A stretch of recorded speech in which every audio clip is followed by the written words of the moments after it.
না বলি চলে গেল। আসলে বিয়ের পরে মেয়েদের আপন বলতে কেউই থাকে না, সবটাই মিছে মায়া। তাদের জন্য আমাদের সব থেকে বেশি আবেগ কাজ করে, তারাই আমাদের একসময় আবেগহীন করে ছেড়ে দেয়। ওই যে কি সুন্দর যাচ্ছে, তার জন্য কোনো টেনশনই নাই, কষ্ট পাওয়া তো দূরে থাক। আমি কষ্ট পেলাম, আমি অভিমান করলাম, তো আমার সাথে কথা বলে না। আচ্ছা এরা এরকম করে কি পায়, নিজেকে কি বা প্রমাণ করতে চায়? আচ্ছা বিয়ের পর থেকে তাদের ভালো লাগার জন্যই তো নিজেদের বিলিয়ে দেই, তারপরেও তাদের কাছ থেকে এত কথার আঘাত কেন, তাদের এত অবহেলা কেন?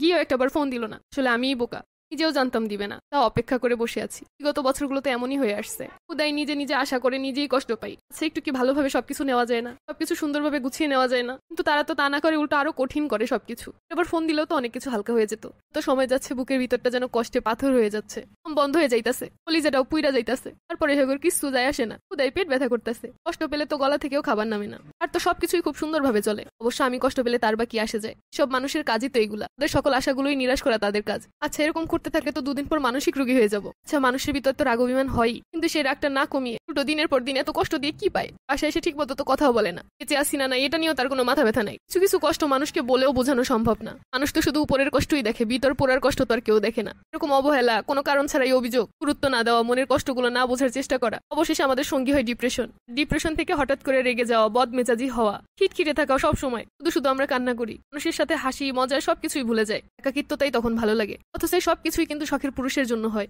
অথচ তারাই আমাদের উল্টো আঙুল ঘুরিয়ে তখন অভিযোগ করে। আচ্ছা এই থেকে বাঁচার উপায় কি কেউ জানে? আমাদের সমাজ তো আবার যা কিছুই হয়ে যাক মেয়েদেরই উল্টো গলা টিপে ধরে, তাতে মেয়েদের দোষ থাকুক আর না থাকুক তাতে দেখার দরকার নেই, সবকিছু সহ্য করে থাকা যায়। ভালোবাসার মানুষটার অবহেলা, যার সাথে সারা জীবন থাকবো তার অবহেলা কিভাবে সহ্য করে থাকা যায়? হ্যাঁ রশিদ, ভালো আছিস? আচ্ছা ঠিক আছে, দেখ মনে। আরে দেই।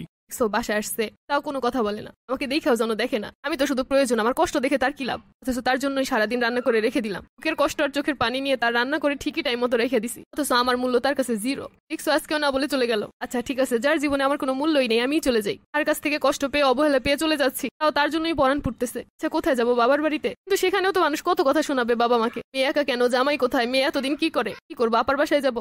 আপার কাছ থেকে ওর জন্য কত টাকা এনে দিছি, সকল প্রয়োজনে পাশে থাকছি, কষ্টগুলো ভাগাভাগি করতে চাইছি, কিন্তু সেই মানুষটাই আমাকে কষ্ট দিচ্ছে, ওর কষ্ট দিয়ে তার জন্য তাতে যায় আসেই না। আচ্ছা যাইতে পারতেছি না কেন, কলিজাটা মনে হচ্ছে ছিঁড়ে যাচ্ছে, শুধুমাত্র তার বাড়ি ছেড়ে যাচ্ছি তাতে এই হচ্ছে, তাকে ছাড়া কিভাবে থাকবো? আচ্ছা ও একটু বুঝলে কি হয়, এরকম কষ্ট আর কতকাল সহ্য করবো? কখনোই বুঝবো না। আসলে আমরা প্রয়োজনের থেকে বেশি ভালোবাসা দিতে গেলে এমনই হয়, এর জন্য ছলনাময়ী মানুষগুলোই ভালো থাকে। যেখানেই যাবো ওর জন্য পরাণ পুরে সারা দিন রাত কাঁদতেই থাকবো, আর থেকে বাড়িতে যাই ওর অবহেলাই সহ্য করি। কি জিজ্ঞেস করবা না কই গেছিলাম? জিজ্ঞেস করে কি আছে? আমি রাগ করে কষ্ট পেয়ে চলে গেছিলাম। কই গেছিলা?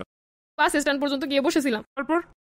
আবার চলে আসছি, কষ্টও পাইতাছি, আবার সাইডে যেতে গিয়েও কষ্ট পাইতাছি। আচ্ছা তুমি কি একটু বুঝতে পারো না? কি বুঝবো আমি?